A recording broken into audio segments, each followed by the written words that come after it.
क्या आपने कभी नोटिस किया है कि जब आप खुद कंफ्यूज्ड होते हैं अपने लाइफ में, तब आप जब भी खाना खाते हैं you feel bloated like a balloon? So in the modern medical science it is termed as the gut brain axis, but Ayurveda ने around 5000 years पहले ही इस चीज़ को जो है एक जो है टर्म से कंसिडर कर लिया है।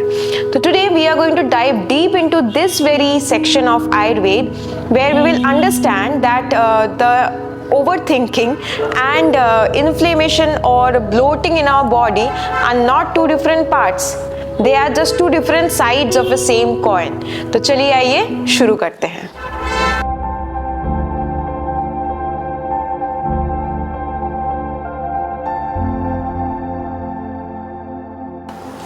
The elements. आयुर्वेद का जो प्रिंसिपल है वो 5 पंचतत्व के आधार पे जो है वो बताया गया है। So there are 5 elements in the universe, and our body is also is a constitution of these 5 elements. So when we are bloated means the air element, the वात तत्व जो है वो ज़्यादा एग्रीवेट हो गया है। तो वात तत्व is a mixture of the air element and the ether element. ये दोनों जो है बहुत ज़्यादा हाई होने पे हमारे बॉडी में वात दोष जो है वो बढ़ जाता है। Now when the vata becomes too much high, the air gets trapped in the colon. Colon is the seat of the vata, and that's why we feel too much like stomach pain sometimes, too much bloated sometimes. बहुत लोगों का मैंने ऐसे देखा है कि gas या फिर ब्लोट हो के बॉडी इतना ज़्यादा हो गया है कि they are feeling too much pain on their stomach. And this is a reason of aggravated vata inside our body. Now when the vata is too much high, it also affects our mind as well. सिर्फ body पे signals नहीं भेजता है, वो mind को भी जो है affect करता है। You will see ये त्रिदोष का हम जो है बहुत अच्छे से हमारे TTC में क्लास लेते हैं, बट मैं आपको एक जिस्ट बता देती हूँ कि एक वात प्रवृत्त जो व्यक्ति है वो कैसा होता है, वो बहुत ज़्यादा चंचल होगा। आप उसका बॉडी टाइप देखेंगे, बहुत ज़्यादा पतला होगा, इधर बहुत ज़्यादा लंबा होगा या बहुत ज़्यादा छोटा होगा हाइट में, और कभी भी एक जगह पे वो बैठेगा नहीं। इसीलिए जब बच्चे होते हैं ना, जब बच्चों का खेलने का टाइम होता है छोटे टाइम पे, उस टाइम पे उनका वात बॉडी में बहुत ज़्यादा होता है, इसलिए वो चंचलता उनमें आता है या दिखता है। नाउ ये चंचलता बहुत लोगों में टिल डेथ रह जाता है। उसको हम कम कर सकते हैं by actually understanding that we are vata प्रवृत्ति बॉडी, एंड उसके अकॉर्डिंग अपना पूरा लाइफस्टाइल चेंज करके। तो माइंड को कैसे इफेक्ट करता है? फर्स्ट थिंग कि बहुत ज़्यादा चंचल आपको बनाएगा, बहुत ज़्यादा आप एंशियस होंगे एवरी सिंगल टाइम, बहुत ज़्यादा आप जो है ओवर थिंक करेंगे, बहुत ज़्यादा निगेटिव होंगे, आपका स्लीप बहुत ज़्यादा लाइट होगा। This is how actually the body reacts, the mind reacts when the vata becomes aggravated in our body. What is agni? अग्नि को हम ऐसे समझ सकते हैं कि आप जैसे पहाड़ों में गए कहीं पे, विंटर्स का टाइम है और आपने कैंप फायर किया, तो वही हम बोल सकते हैं कि अग्नि है। थोड़ा सा भी इसको डीपली जानते हैं। When you overthink, your nervous system enters fight or flight mode. This sends a signal to your body to dampen your Agni. As a result, without a strong fire, your food doesn't digest. It ferments. This fermentation creates ama, means the toxins, and gas and bloating. Bloating causes physical discomfort, which sends stress signals back to the brain, causing more overthinking. It's a vicious cycle. Practical Ayurvedic remedies. So to stop the bloating, first thing you need to do is you need to calm the mind. To calm the mind, you need to calm the body. मतलब आपको body और mind को calm down करना पड़ेगा। तो आयुर्वेद में solutions भी दिए गए हैं, उस पर थोड़ा सा अभी बात करते हैं। First, warmth is your best friend. Ayurveda में वात का जो नेचर है ना, वो क्या बोला गया है कि वात itself is cold and dry.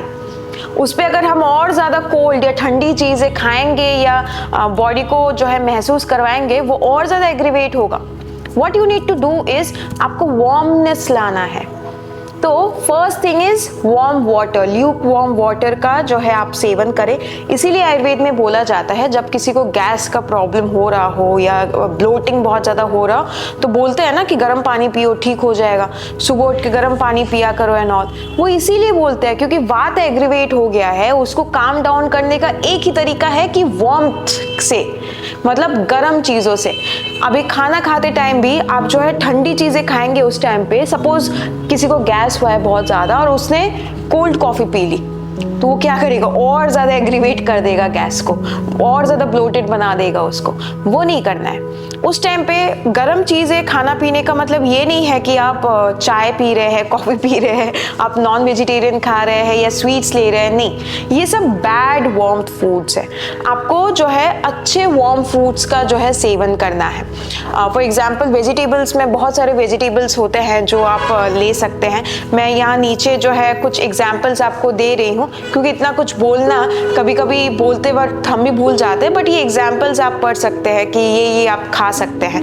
But best होता है कि आप एक वैद जी को कंसल्ट करके फिर ही जो है आगे बढ़े।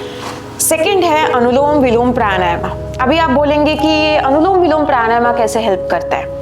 देखिए माइंड आपका चंचल है ना, तो माइंड को तो शांत करना पड़ेगा।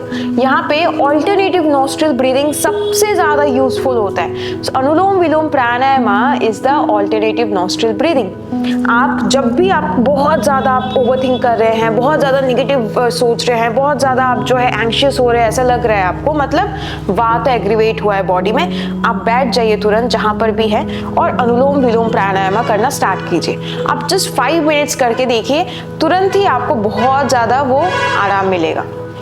नाउ इसके बदले में, अनुलोम विलोम के बदले में कुछ और प्राणायाम भी तो कर सकते हैं। हाँ कर सकते हैं, बट उतना ज़्यादा हेल्पफुल नहीं होगा, बिकॉज हम जब ऑल्टरनेटिव नोस्ट्रल ब्रीदिंग करते हैं तो हमारा बोथ जो एनर्जीज है, the sun and the moon, both sides जो है इक्वली बैलेंस आउट होता है। दूसरे जो है प्राणायाम में उतना ज़्यादा ईजीली और उतना ज़्यादा फास्ट बैलेंस आउट नहीं होता। Third is अभ्यंगा। अभ्यंगा आप अपना बेस्ट फ्रेंड मानिए उनको। अभ्यंगा क्या है? अभ्यंगा इज सेल्फ मसाज टेक्निक। तो आपने देखा होगा हमारे घर में बड़े बुजुर्ग अभी भी ऑयल से जो है मसाजिंग करते हैं। उसका एक रीज़न है, बिकॉज विंटर्स में ज़्यादातर वात एग्रीवेट होता है, कफ एग्रीवेट होता है बॉडी में।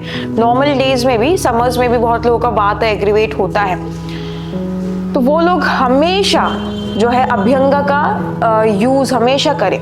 एक एग्जाम्पल मैं आपको देना चाहूँगी, जब भी हम ट्रैवल करते हैं ना, बाई एयर बाई रोड, कैसे भी लॉन्ग ट्रैवल जब होता है, तब ट्रैवल करके आने के बाद आपको बहुत ज़्यादा ब्लोटेड फील होगा। क्यों? क्योंकि लॉन्ग प्रोलॉन्ग आज तक हम इधर बैठे हैं या जो है एक ही पोजीशन में है, तो उससे वात एग्रीवेट हो जाता है, बॉडी का जो थोड़ा सिस्टम है वो डिस्टर्ब हो जाता है। तो आके आप क्या कर सकते हैं, आके आप नहाएंगे ना, तो आके आप थोड़ा सा ऑयल मसाज करके फिर अगर नहाएंगे, तुरंत आपका जो वात एग्रीवेट हुआ है वो कम हो जाएगा। तो आप कौन सा ऑयल्स यूज़ कर सकते हैं वो आपके ऊपर है। कोकोनट ऑयल का यूज़ नहीं करना है, या फिर कोई भी कोल्ड प्रेस्ड ऑयल जो ठंडे जो किस्म के होते हैं ना, वो ऑयल्स का यूज़ नहीं करना है। तो आप मस्टर्ड ऑयल सबसे बेस्ट है, मस्टर्ड ऑयल का यूज़ कीजिए। आप सिसमे ऑयल का यूज़ कर सकते हैं। ऐसे ही जो है ऑयल्स का यूज़ करें जो जो है ठंडी ना हो by nature. Fourth is spice therapy. अभी बहुत लोग इसको सुन के ये समझ रहे होंगे कि मतलब स्पाइसी फूड खाना है। नहीं, स्पाइसी फूड नहीं खाना, आपको जो इंडियन स्पाइसेस है ना उनका यूज़ करना है। तो हमारा जो मसाले का डब्बा होता है ना, वो एक्चुअली आयुर्वेद में उसको ही मेडिसिन के हिसाब से यूज़ करने को बोलते हैं। तो आप जैसे हींग का यूज़ कर सकते हैं, आप अजवाइन का यूज़ कर सकते हैं, आप जो है लौंग और इलायची का यूज़ कर सकते हैं। ऐसे स्पाइसेस का यूज़ कर सकते हैं जिससे आपका वात जो है वो कंट्रोल्ड रहे। Your gut is your second brain, जो कि मॉडर्न मेडिकल साइंस में भी ऐसा बोला गया है। So the best way is to calm down the mind first. When your mind is calmed down, no, your gut will automatically calm down itself. And it's the other way around also. When your gut is calmed down, your mind will automatically be calmed down itself. So दोनों में ये balance लाने की ज़रूरत है। तो मैंने I think ये थोड़ा सा डिटेल में आपको बताया है। इसको एज ए रेफरेंस वीडियो देखिए, not as a solution to any of the problems or issues that you are going through, it is highly recommended that you consult a Ayurveda vet ji first, get your body constituency और ये सब पहले समझ लीजिए उनसे, and whatever he or she suggests, then you go ahead with changing your lifestyle, your diet and everything. So if you want to know deeper or want to know yoga and Ayurveda together, you can consider joining our online yoga TTC. We are affiliated under the Indian Yoga Association. To register for that, you can call my team on this very number and register yourself. I hope this video helped. Thank you.